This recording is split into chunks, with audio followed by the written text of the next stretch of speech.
Olá, eu sou Karine Cortez e apresento os principais assuntos debatidos na tribuna durante as sessões plenárias da Assembleia Legislativa. Deputado Marçal Filho expressa preocupação com o nível de criminalidade nas cidades em faixa de fronteira. Eu queria abordar um assunto de extrema preocupação para o nosso Estado, que é a questão da segurança nas fronteiras. Nós estamos assistindo há vários dias o número de homicídios crescente, especialmente na fronteira Brasil-Paraguai, mais precisamente no município de Ponta Porã e na cidade de Peruã Cavaleiro. Nós estamos vivenciando também, na minha cidade, Dourados, o número de crimes que acabam acontecendo justamente pela proximidade com o nosso vizinho país. Não há uma sensação de que o governo efetivamente se preocupe com a segurança das nossas fronteiras. Nós temos esperança, neste momento, que o presidente Jair Bolsonaro, que esteve em Dourados, elogiou o trabalho das pessoas que atuam no DOF, Departamento de Operações de Fronteira, que trabalham realmente no combate ao tráfico de armas, de contrabando, todos os crimes ali existentes, mas trata-se apenas de um organismo policial da Secretaria de Segurança do Governo do Estado, não tem assim um efetivo que realmente possa abranger toda a nossa fronteira seca. Aliás, nem é de competência do Governo do Estado. O governo federal é que tem que se preocupar com isso.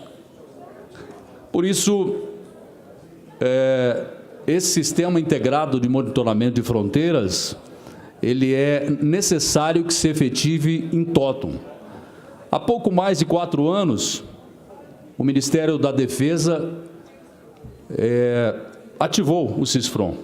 Nesta solenidade, se fez presente o comandante do Exército Brasileiro, general Enzo Martins Peri, à época o presidente do Supremo Tribunal Federal, ministro Ricardo Lewandowski. Isso tudo aconteceu na sede da 4ª Brigada de Cavalaria Mecanizada de Dourados. E de lá para cá, 4 anos, a situação piorou. Uma queda acentuada nos efetivos da Polícia Federal e da Polícia Rodoviária Federal, pouca atuação da Força Nacional de Segurança, ao largo da fronteira do Brasil com a Bolívia, do Brasil com o Paraguai, na cidade de Corumbá, na cidade de Ponta Porã principalmente. A solenidade de 4 anos atrás, que marcou a conclusão do processo iniciado pelo ministro da Defesa, Celso Amorim, que era ministro na época do presidente Lula, custou 12 bilhões de reais, com a promessa de fortalecer a capacidade de ação das Forças Armadas, em especial do Exército Brasileiro na faixa de fronteira. O CISFRON deveria integrar o chamado Plano Estratégico de Fronteiras do Governo Federal, que não saiu do papel mesmo com a presença do Exército Brasileiro na faixa de fronteira, que é imprescindível para ampliar a segurança. Vamos dar um exemplo aqui de como as coisas podem funcionar, se efetivamente elas se efetivarem. A Operação Ágata, que une esporadicamente as Forças Armadas com as polícias para fiscalizar toda a extensão da fronteira brasileira com 10 países sul-americanos, sempre apresenta resultados fantásticos. Então, obviamente, se uma operação esporádica dá resultados, imagine um sistema permanente, como é o caso do CISFRON, nas faixas de fronteira. Um gigantesco contingente formado por 25 mil militares e agentes das Polícias Federal, Rodoviária Federal, Polícia Militar e de agências governamentais é mobilizado para combater o crime organizado dentro do Plano Estratégico de Fronteiras, com a coordenação de toda essa força a cargo do Ministério da Defesa e do Comando do Estado-Maior Conjunto das Forças Armadas, com a execução cabendo à Marinha, Exército e a Força Aérea Brasileira.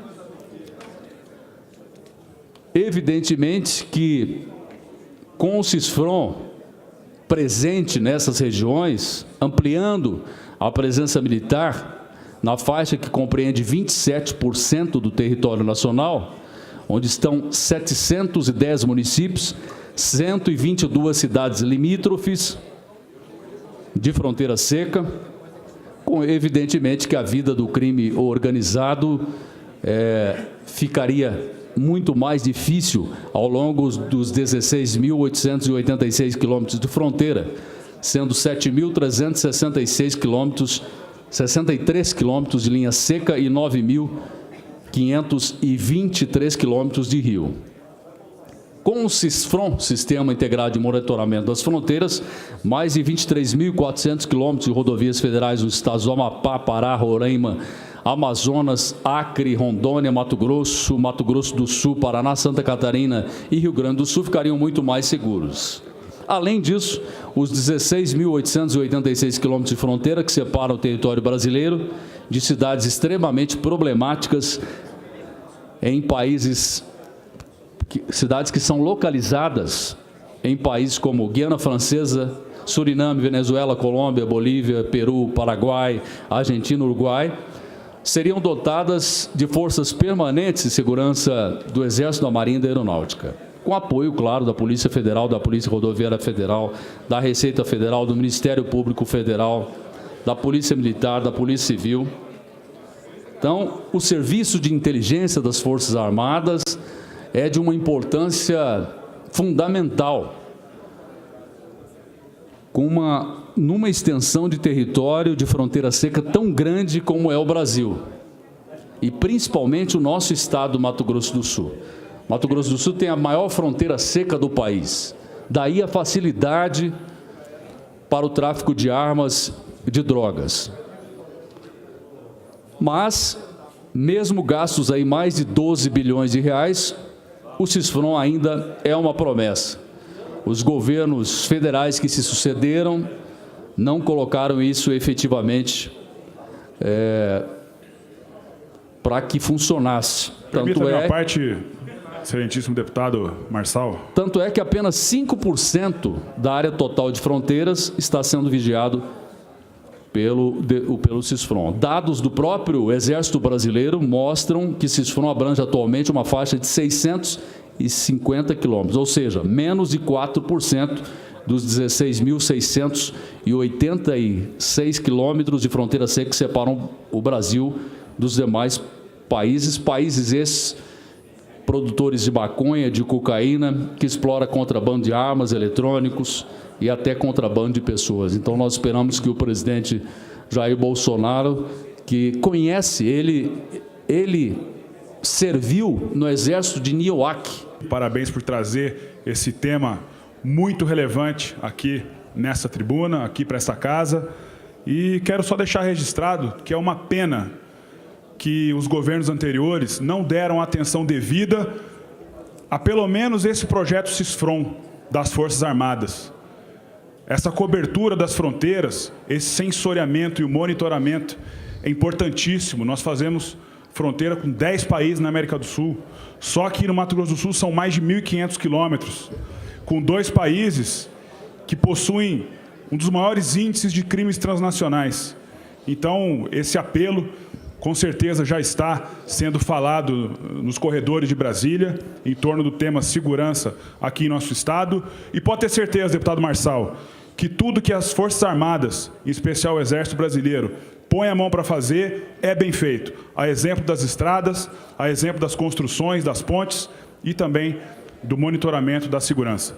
Porque eu sei, eu mexi com isso, estou nas Forças Armadas há 17 anos, trabalhei na área de licitações e contratos e a gente consegue fazer com pouco recurso uma obra bem feita, um serviço bem feito. Isso vai desde um edital bem elaborado, bem fiscalizado, e espero aí que os exemplos que a gente tem coletado aí das Forças Armadas sejam copiados aí nos demais órgãos de serviço público. Muito obrigado pela parte. Professor Rinaldo comenta o aumento de mortes por arma de fogo. Quero falar, senhor presidente, sobre uma matéria que foi veiculada hoje no Jornal Nacional, que trata sobre o alto índice de pessoas que perdem as suas vidas com arma de fogo. É inadmissível a gente entender que o Brasil, hoje, ele está no ranking mundial, o país que, lamentavelmente, mais pessoas perdem as suas vidas por arma de fogo. Aproxima média de 60 mil pessoas, deputado Jamilson, 60 mil pessoas por ano. E hoje, vendo uma entrevista, deputado Gerson Claro, de uma médica pediatra do Rio de Janeiro, até potencializando a matéria veiculada de uma garota de 11 anos que perdeu a sua vida. Ela não estava em um lugar ermo. Essa menina não estava dentro de uma danceteria, que a gente respeita, e um direito que os jovens têm de participar, mas uma menina. Ela não estava numa BR, ela não estava em um confronto. Essa menina estava, deputado Antônio Vaz, simplesmente dentro de um âmbito escolar.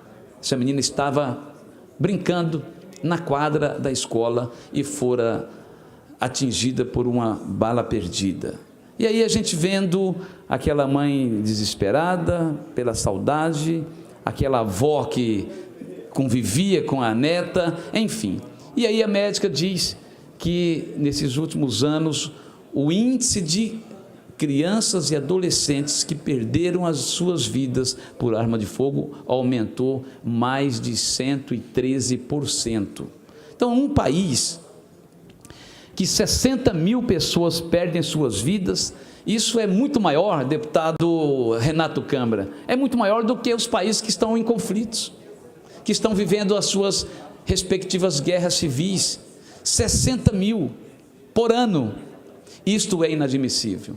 Respeito quem defende o porte de arma e a pessoa de bem, ele tem esse direito. Ao mesmo tempo me preocupa, deputado Calbami, Vossa Excelência que é cabo, eu defendo que a arma tem que estar na mão da polícia, não é verdade?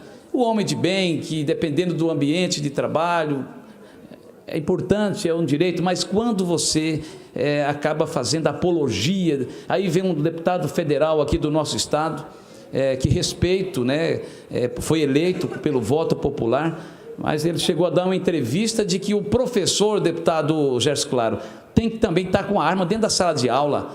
Então, eu lamento profundamente essa expressão, eu até acho que ele se equivocou e quero crer que ele tenha se equivocado, porque aí é a promoção literalmente da barbárie. Portanto, nesse primeiro momento, senhor presidente, que eu uso desta tribuna para dizer da minha tristeza e da minha preocupação com esse alto índice de pessoas que perdem as suas vidas com arma de fogo.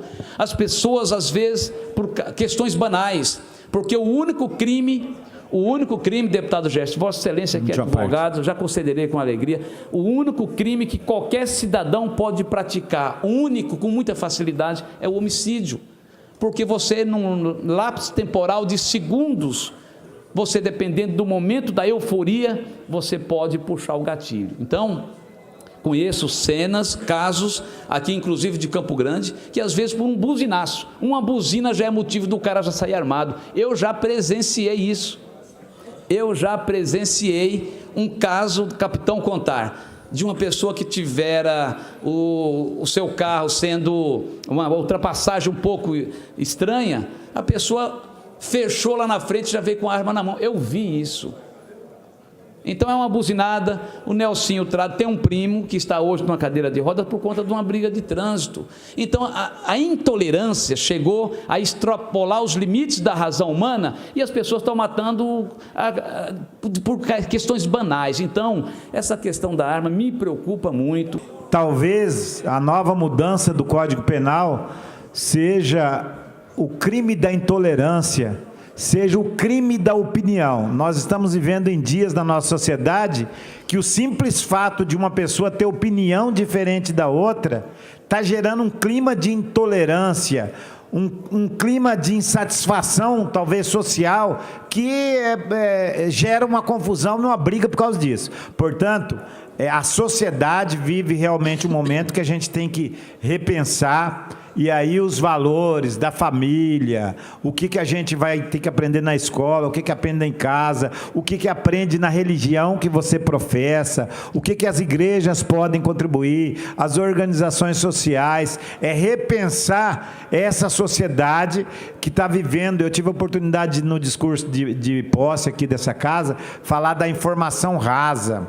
Algumas pessoas, e eu vi um debate sobre o assunto que teve nessa semana, desses atentados, onde até a forma, as pessoas que são autoridades, até a forma de dar uma notícia, deputado Marçal, para quem é do meio da imprensa, para quem é senador, é deputado, tem que se preocupar até como que vai dar uma notícia, porque ao mesmo tempo que acontece um desastre, como que aconteceu em Suzano, aquelas pessoas que cometeram aquela atrocidade, não cometeram para acabar ali aquele assunto.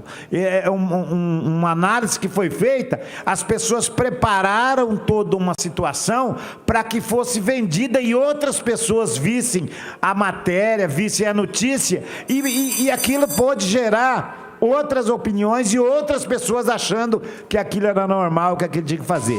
Capitão Contar solicita ações de revitalização no entorno da antiga rodoviária de Campo Grande.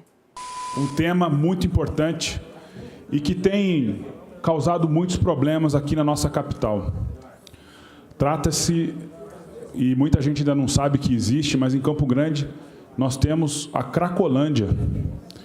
E atualmente ela funciona na região ali do antigo terminal rodoviário. Eu gostaria de pedir auxílio aqui da casa, ok?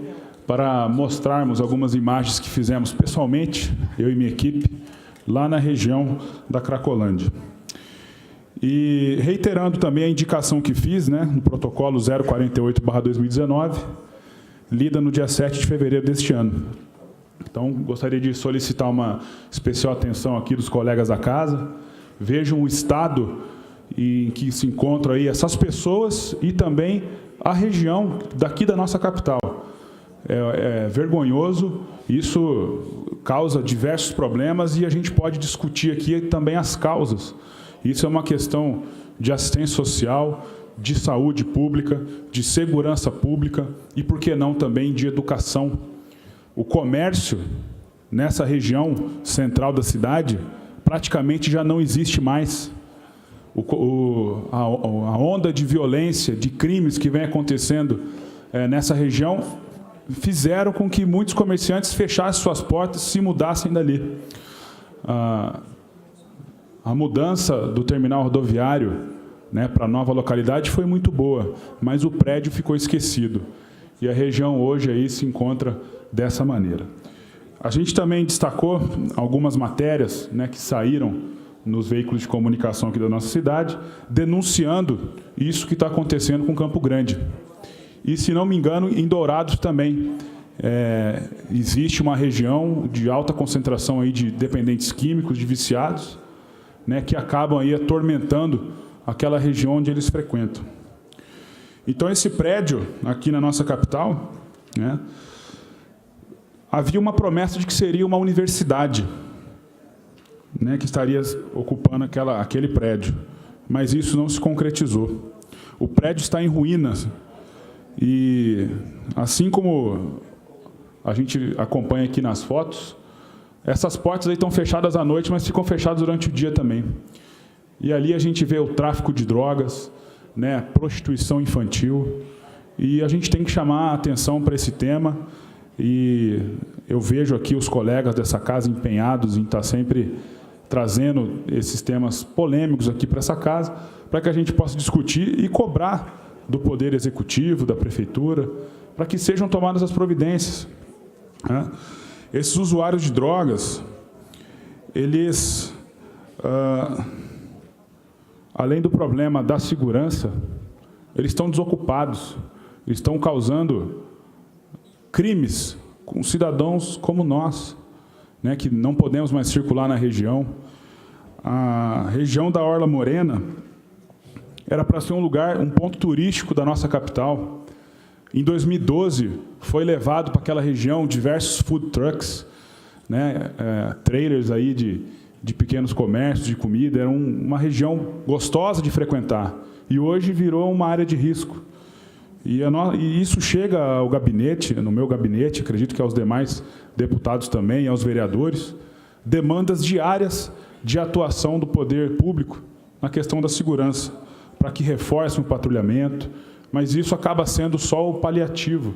Nós precisamos chamar atenção para as causas desses problemas.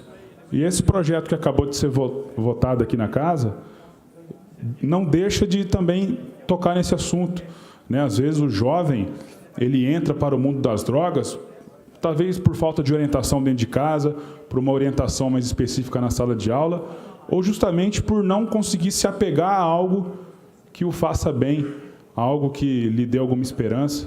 E quem sabe aí com a atuação desses capelães, um pouco aí da palavra de Deus, né, nas escolas e na infância de um modo geral, não possam afastar também essas crianças, né, desse mundo do crime. É uma porta muito fácil, né? A criança é um alvo muito vulnerável. Ela está desamparada de defesa quando ela não tem essa instrução. Então, é uma vergonha, é uma covardia o que os traficantes têm feito, aliciando essas crianças aí nas portas das escolas e infelizmente, a gente acaba vivendo essa realidade tão próxima aqui da gente, aqui na capital de Campo Grande. Passa de novo ali as matérias, por favor.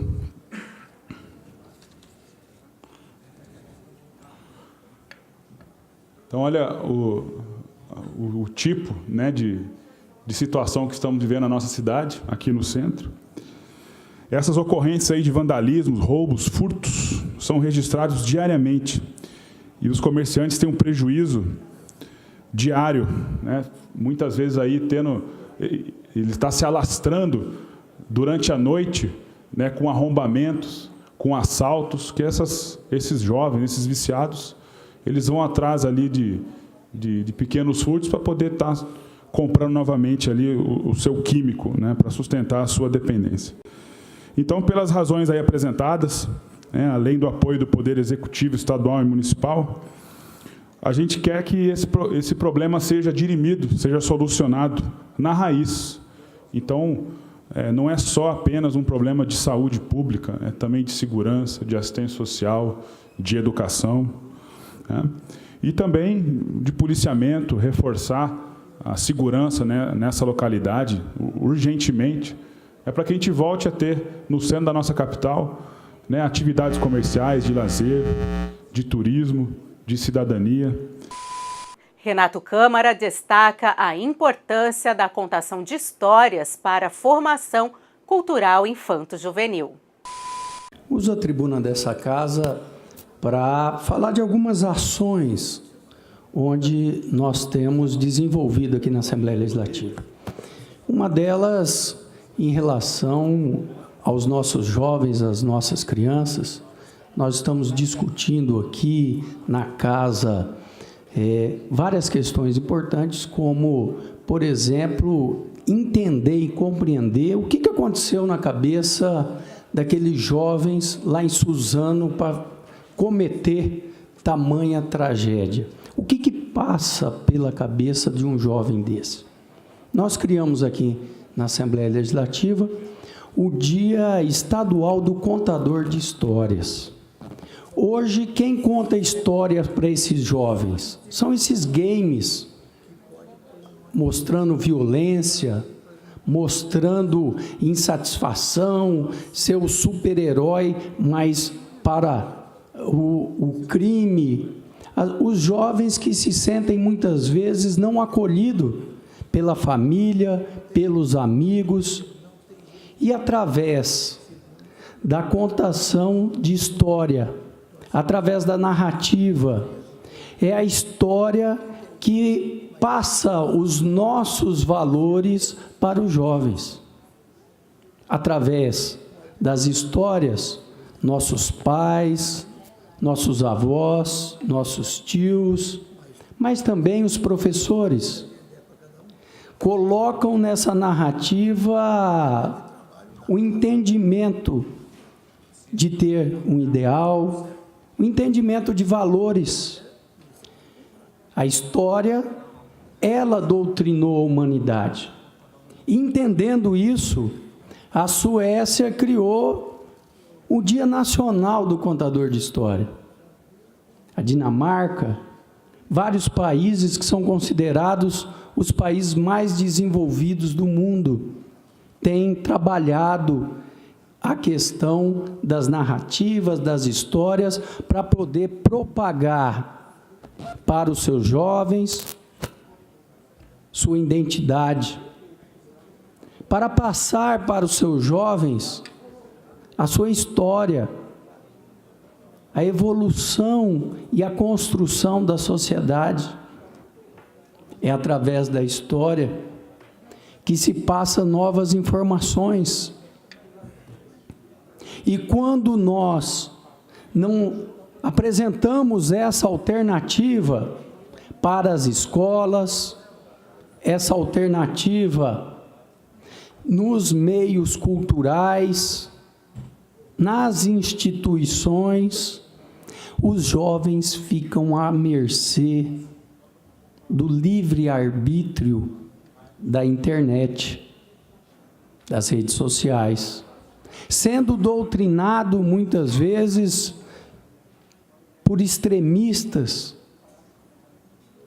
que passam dentro da sua história raiva, ódio, perseguição, ressentimento. E aqui nessa casa, com a criação do Dia Estadual do Contador de História, que é dia 20 de março, hoje, nós damos um passo gigante nesse sentido. E estamos em parceria com a Academia Douradense de Letras, realizando, na verdade, a realização é da Academia Douradense de Letras, nós somos apoiadores, o primeiro encontrão dos contadores de histórias, onde, no dia 28 a 29 de março, estarão sendo realizados várias ações para os jovens estudantes, para várias escolas, e nós temos toda uma programação de credenciamento, do acolhimento às escolas dos distritos, escolas públicas, privadas, e vai ter várias atividades de contação de história. Vai passar para esses jovens a importância de fazer a sua narração,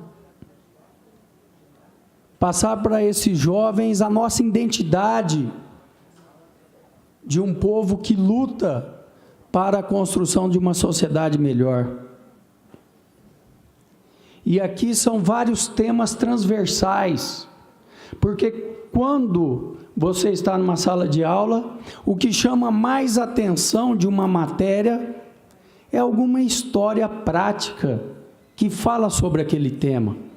Uma história prática, desde que for na disciplina de matemática, uma história prática dentro da disciplina de física. Então, é esse estímulo para se contar histórias e nós termos a grande habilidade de poder passar para os nossos jovens, de ter a sabedoria de ouvir as histórias. O programa TV Aberta fica por aqui. Obrigada pela sua companhia. Aproveite e siga nossas mídias sociais.